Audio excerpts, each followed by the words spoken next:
I had been riding all evening, the cold biting through my leather jacket, wind slicing across my face like it knew every nerve ending.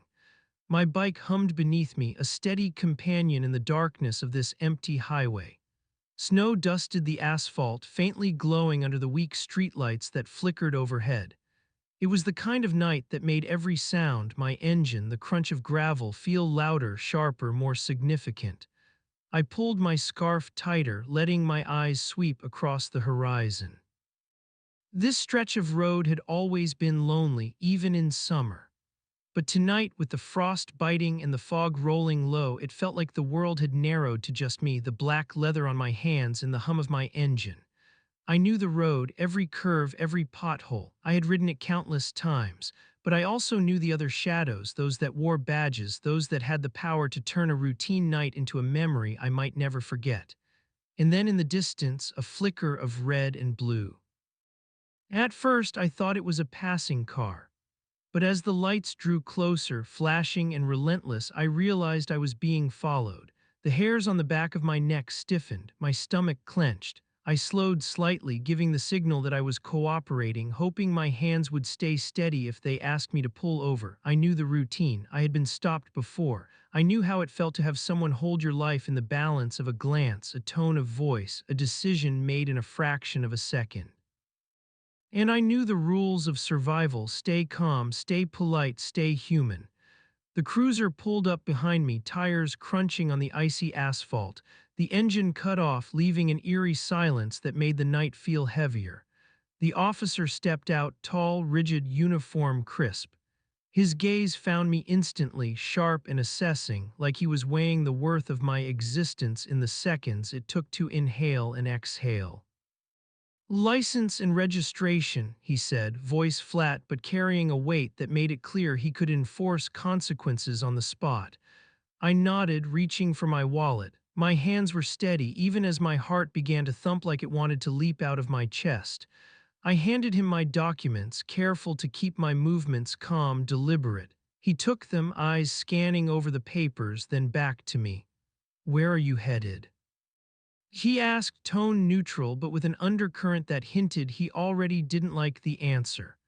"Home," I said, voice steady. "Just heading home," he snorted, a low, dismissive sound that traveled through the cold air. "In this weather," his gaze lingered, sharp, critical. "And riding like this," I forced a small shrug. "It's how I get around." For a moment, he said nothing, and I thought maybe he would let me go. Maybe this would be just another night where I breathed a sigh of relief and continued down the road. But then something in his eyes shifted.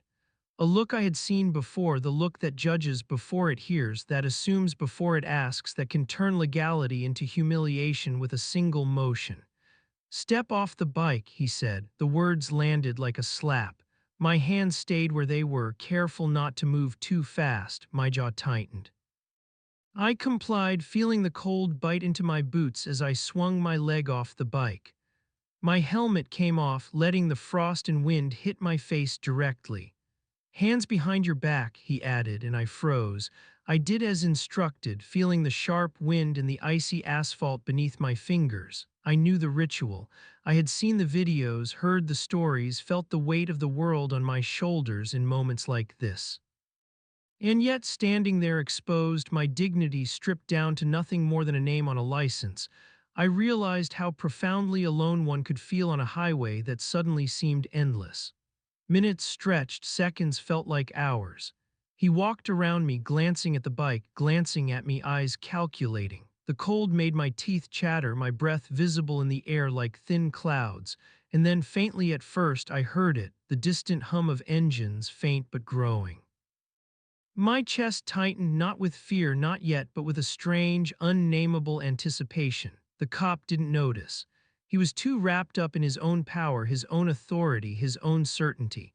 He had no idea what was coming, and that would be his first mistake. I looked down the road. Lights pierced the darkness, one by one, engines revving, chrome reflecting the flashes of my headlights and his patrol lights.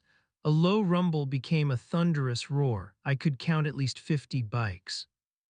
Faces hidden behind helmets, riders waiting for my signal or maybe just waiting for injustice to end.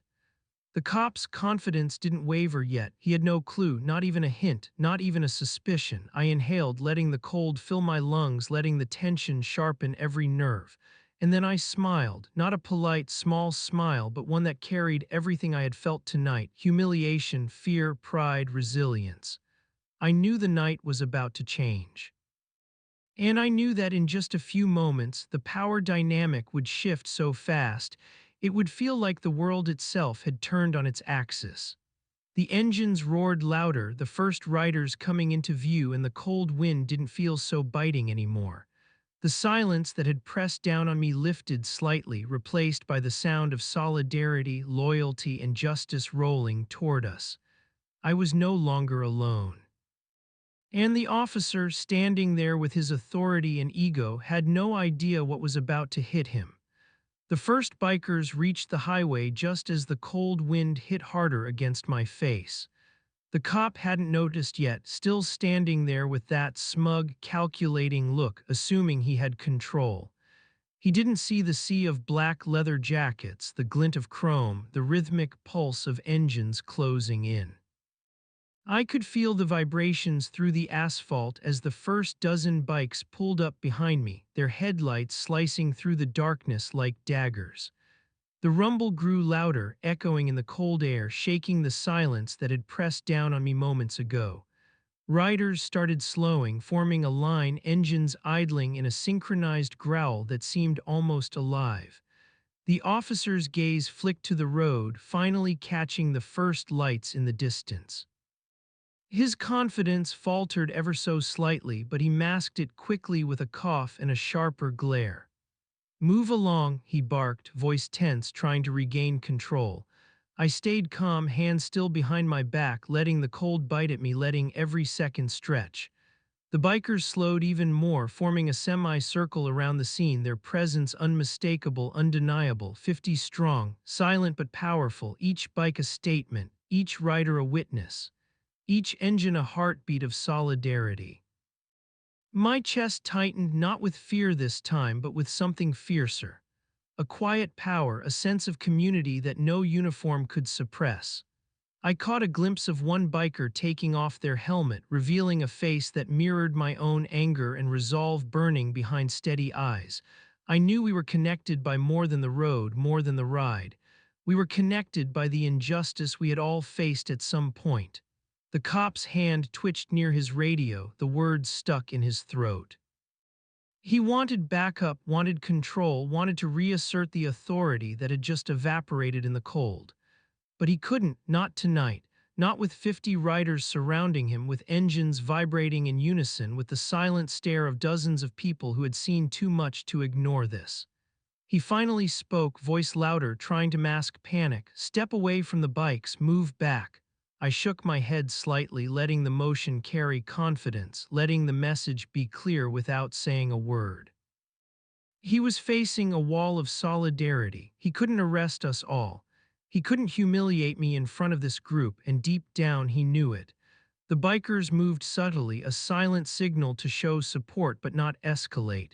The rumble of engines was now a steady symphony, a living presence that dominated the frozen highway.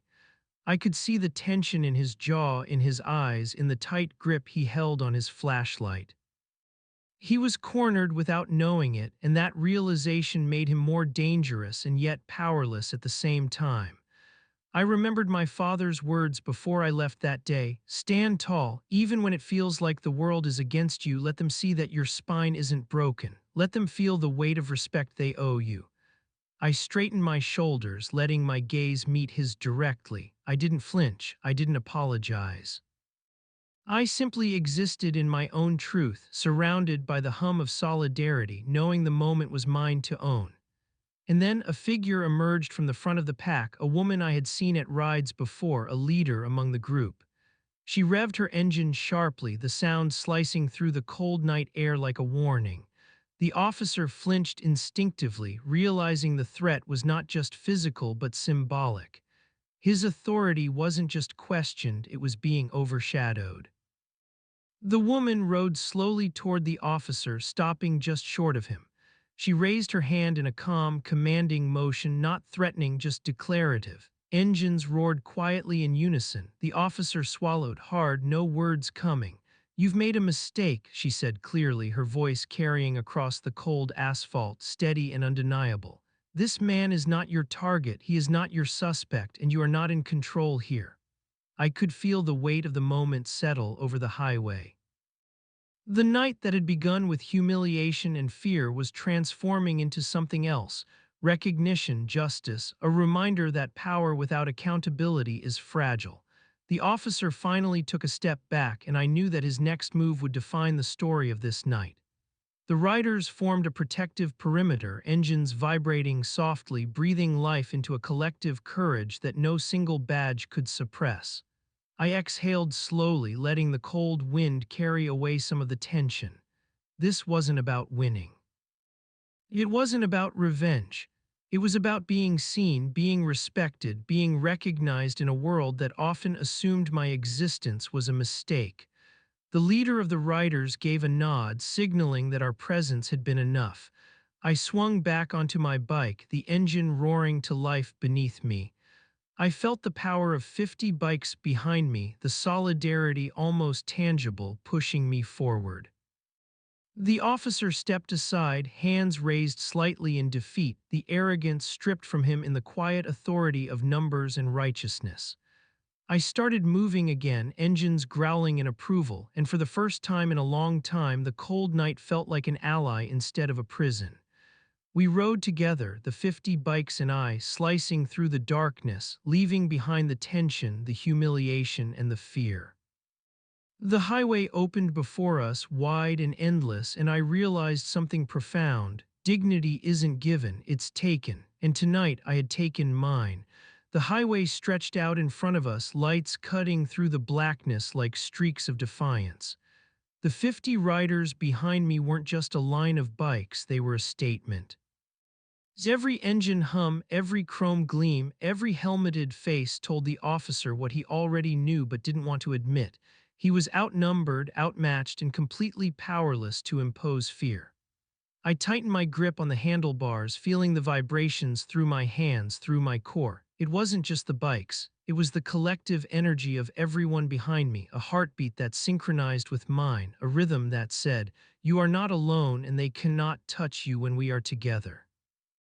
The cold air burned against my cheeks, but it no longer made me shiver with fear. It made me feel alive, awake, aware. I remembered the words of my mentor at the biker meet last summer. The road doesn't forgive hesitation, it rewards courage, and courage is contagious. I glanced over my shoulder. Faces I'd known for years, faces I'd met only yesterday, faces of strangers who had seen injustice in countless forms, all reflected the same resolve.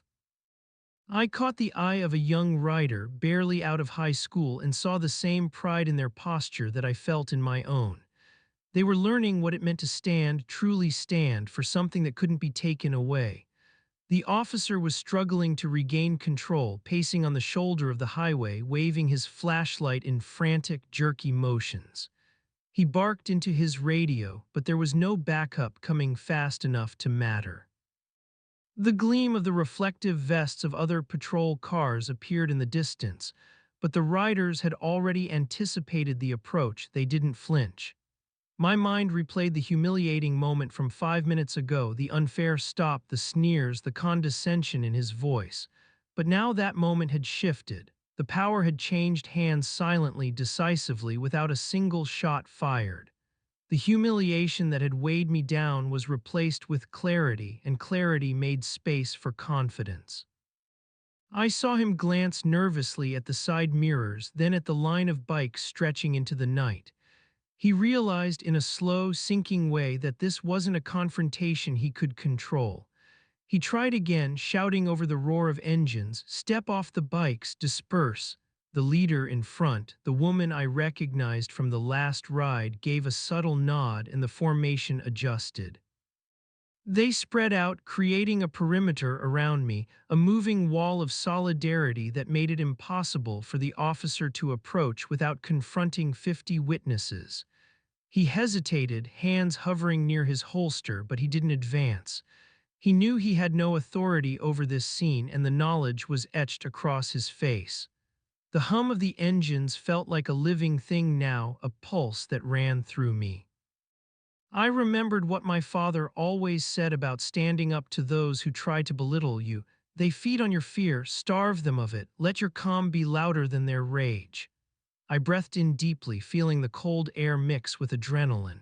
I knew he had misjudged me, assumed that fear would bend me, assumed that he could humiliate me without consequence. He had underestimated the invisible network of people who had my back. He had underestimated me. And as I glanced forward, the headlights of oncoming traffic reflecting off chrome and leather, I realized something deeper. This moment was no longer about a single traffic stop. It was about every time we'd been told we didn't belong, every time authority tried to silence us, every moment the world decided our worth by the color of our skin rather than the strength of our character. The young rider beside me gave a small nod, and I felt the weight of responsibility settle lightly on my shoulders. We weren't just riding for ourselves. We were riding for every black biker, every person who had been pulled over unfairly, every person who had been humiliated in silence. Engines roared again, louder this time, synchronized. The officer flinched, and I saw the shift, the authority he thought he had evaporating into the night. His hands dropped from the radio. He couldn't command the energy that surrounded us. He couldn't force fear where none existed. I felt my heart lift slightly as the lead rider signaled me forward. It was time to move, to continue down the highway, to leave the tension behind but carry the lesson with us. Injustice can be confronted, humiliation can be overturned, and dignity can be reclaimed, silently but powerfully. As we rode together, I felt something extraordinary, a collective pride, an unspoken acknowledgement that this night, this cold, this stop had been transformed. We had turned what was meant to humiliate into a demonstration of strength, unity, and resilience. And for the first time in years, I felt truly free, not because the road was clear, but because we had reclaimed control over the story of what happened here tonight. The officer took a step back, realizing the futility of confrontation, as the pack of 50 bikers and I moved steadily forward, engines roaring, lights glinting, a moving wall of defiance against prejudice. And in that roar, I heard the echo of all the times I had been underestimated, all the times the world tried to silence me. Only now it was a roar I belonged to, a roar that would never be ignored. The highway curved, and I could feel the chill in the night air intensify, but it didn't slow us down. Every bike moved in precise unison, a testament to years of riding together, yet tonight it carried a weight far beyond practice. The officer had retreated slightly, standing on the shoulder with his flashlight trembling in his hands. Every time he tried to assert authority, the synchronized roar of the engines reminded him that the power dynamic had shifted. I glanced behind me. The line of 50 bikers stretched far back, a river of chrome and leather, headlights like watchful eyes cutting through the darkness. There were faces I knew, friends I'd ridden with countless times, but also strangers who had joined at a moment's notice, drawn by the injustice they'd witnessed. We didn't need words. The energy between us spoke volumes. The officer tried again, yelling into the cold air. His voice was small now, swallowed by the vibrations beneath my hands. "Disperse," I said, "pull over." His desperation was palpable, and I realized something that both terrified and exhilarated me. He had no control here. None, not over us, not over this moment. I felt a hand lightly tap my shoulder. The young rider beside me gave a subtle nod, signaling it was time to continue forward. The formation adjusted slightly, moving as a single organism. I tightened my grip, feeling the pulse of the engines through me, and something shifted inside. Fear, humiliation, and the sting of being singled out had transformed into something stronger, determination. I thought about the minutes before the stop, the sneers, the assumption, the judgment cast simply because I was black on this stretch of road. Those moments had tried to shrink me, to make me small. But now, surrounded by this wall of riders, I understood that humiliation could only survive when it was alone. When you had solidarity, courage became contagious. The night air bit at my face, but I no longer flinched. I leaned into the curve of the road, trusting the rhythm of the bikes around me. Each flick of a turn signal, each subtle shift in balance communicated silently, clearly, powerfully. This was no longer about a single stop, it was about reclaiming dignity, asserting presence, demanding acknowledgement in a world that often refused it. I caught a glimpse of the officer in my peripheral vision. His stance was uncertain. Every time he raised his flashlight, it trembled. He glanced at the side mirrors of his car, then at the oncoming headlights of vehicles approaching. And then I saw it, the realization hit him like a wave. He wasn't in control anymore. His authority was a fragile illusion in the face of 50 riders unified by a sense of justice and mutual respect. I remembered what my father had told me about confrontations with authority. They can't stand truth, son. They can't command courage. But they will always feel its weight. And now I could see it, he felt it. Every second that passed, his voice weakened, his posture slumped, and his attempts to intimidate faded into irrelevance. We maintained a steady pace, engines humming a collective anthem of defiance. I glanced at the young rider behind me again, the one barely out of high school. Their eyes were wide with awe, but there was pride there too, a seed planted tonight that would grow into their own courage on the road and beyond. I felt a quiet satisfaction. This was bigger than me. This was about setting a precedent, showing the world that unjust authority could be challenged with dignity and unity. And then I heard it, the sound of approaching vehicles, not emergency lights, but the hum of others who had joined the ride. It was like a tidal wave behind us, swelling with every heartbeat. The officer's face paled further, his attempts at shouting drowned out entirely. The weight of our collective presence was undeniable. I felt a sense of calm wash over me. This wasn't chaos, this was order. This wasn't revenge, this was justice. Every roar of the engine, every gleam of chrome, every nod exchanged between riders carried the message. Humiliation can be overturned, courage can be multiplied, and dignity can never be taken from those who refuse to give it up. The cold night air was no longer a threat, it was a witness. The line of bikers ahead, behind, and beside me carried a silent, unshakable testimony.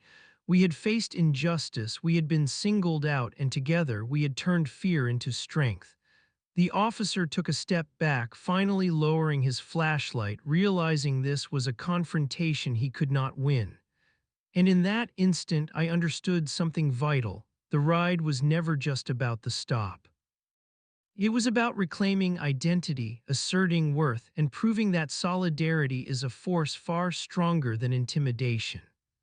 And as we rode on, the headlights slicing through the darkness, I felt the surge of liberation, the kind that doesn't come from victory over another, but from standing tall when the world tries to push you down, knowing you are supported, knowing you are seen, knowing you are unstoppable when courage multiplies.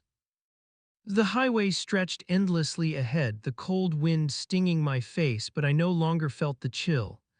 I felt power, raw, undeniable, shared among 50 riders who refused to be intimidated. Every engine hummed in perfect unison, a symphony of defiance, a heartbeat that pulsed through me and every rider around me. The officer was far behind now, retreating to his car. His flashlight wavered like a dying flame. He tried to call for backup, but I could hear the hesitation in his voice, the doubt creeping in. The reality was undeniable. Authority had been tested tonight and the balance had shifted. I thought back to the moments before the stop, the sneers, the judgment, the assumptions he had made simply because I was black riding alone in the cold. Those moments had tried to shrink me, make me invisible. But now, surrounded by solidarity, those minutes of humiliation felt almost trivial. They were reminders of why courage mattered so much. The young rider behind me caught my eye. Their lips were pressed together, jaw tight with determination. I nodded subtly and they returned it. There was no need for words. The bond between us, forged in shared purpose and defiance, was enough. Each rider felt it, the electricity of unity, the thrill of standing against injustice not with anger but with precision, discipline, and unwavering resolve. I remembered what my father used to say about encounters with authority. They fear the truth more than the noise, stand firm, and they will stumble on their own arrogance. That lesson had never felt more real. The officer's every attempt to assert control was futile. He could not command our courage, he could not erase our presence, and he certainly could not diminish the dignity that burned brighter with each passing second. I glanced behind me again.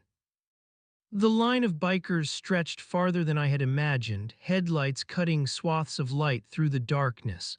Faces glimmered with pride, determination, and relief. I realized something profound. This was no longer just about me. This was a statement, a warning to anyone who thought they could wield power without consequence.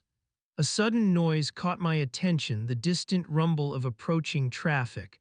But it wasn't ordinary cars, more bikers were joining.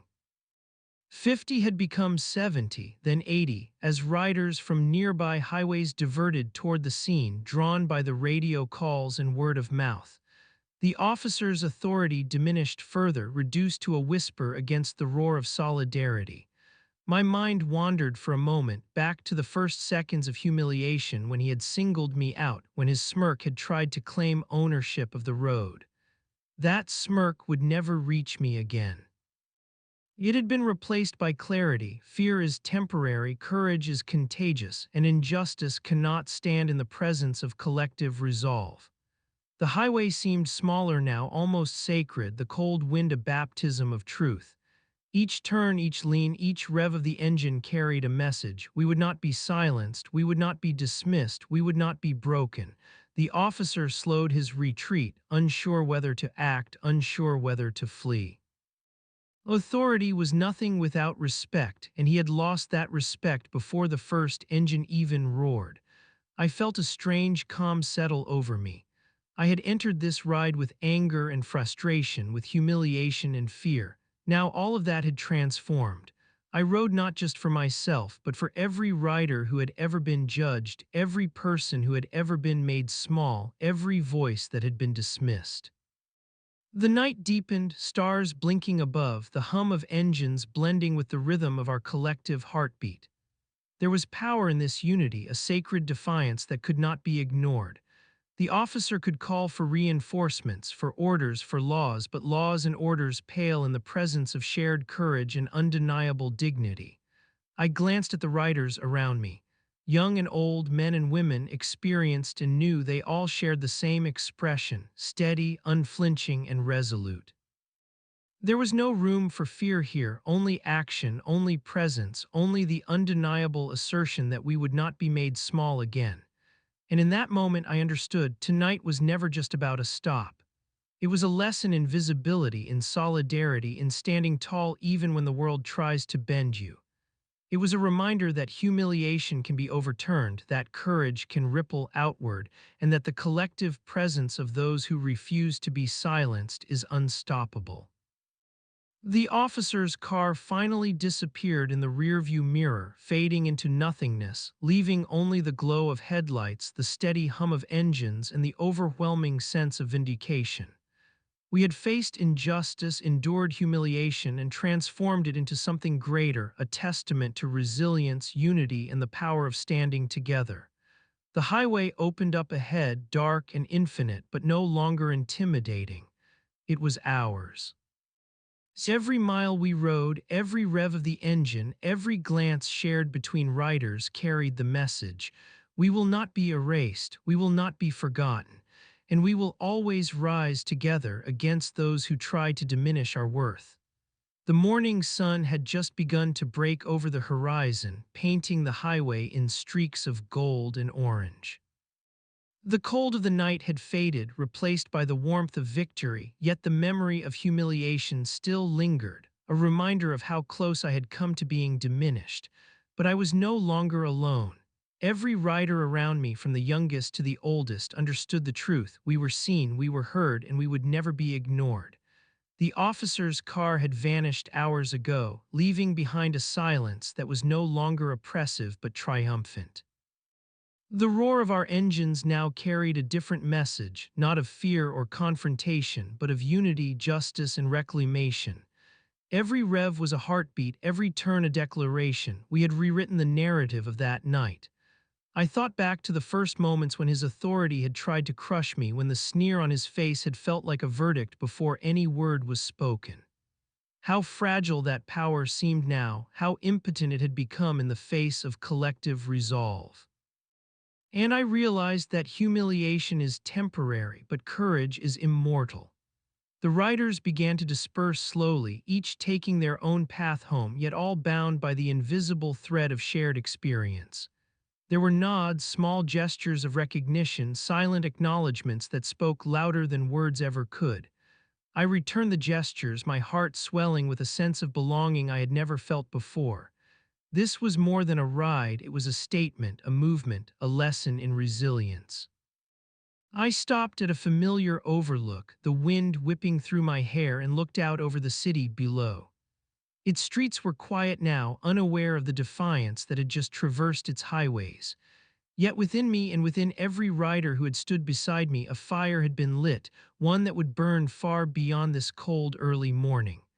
My phone buzzed, messages from friends and fellow riders sharing their own reflections, their own victories. We had faced injustice, endured humiliation, and turned it into something beautiful, affirmation, empowerment, and the undeniable truth that we would not be diminished. I thought about the officer one last time. He had tried to wield authority without understanding its responsibility. He had tried to silence me without knowing the strength of the voices that could not be silenced. And now I realized he had learned a lesson that would stay with him far longer than his arrogance had lasted. Power without respect is nothing. As I revved the engine and prepared to ride home, I reflected on the journey, not just the ride itself, but the path that had led me here. Every insult, every sneer, every moment of fear had forged me into someone stronger, someone who understood the value of unity, courage, and standing firm in the face of injustice. The road ahead was open, endless, and full of possibilities. I wasn't just riding for myself anymore. I was riding for everyone who had been underestimated, overlooked, or dismissed. Every mile carried a story, every turn a testament to resilience. The night of humiliation had ended, but its lessons had become the foundation of something far greater. And as the city skyline disappeared behind me, I knew this: we are not defined by the moments that try to break us. We are defined by how we rise afterward. The horizon stretched endlessly before me, and for the first time in my life I felt invincible, not because I had overcome a single officer, but because I had discovered the unbreakable power of unity, courage, and unwavering self-respect. The engines roared in harmony one last time, a chorus of triumph echoing across the cold, empty roads, and in that sound I heard more than just bikes. I heard the voice of justice, the voice of dignity, the voice of those who refused to be silenced. Tonight, humiliation had met its match. Tonight, courage had ridden alone and won.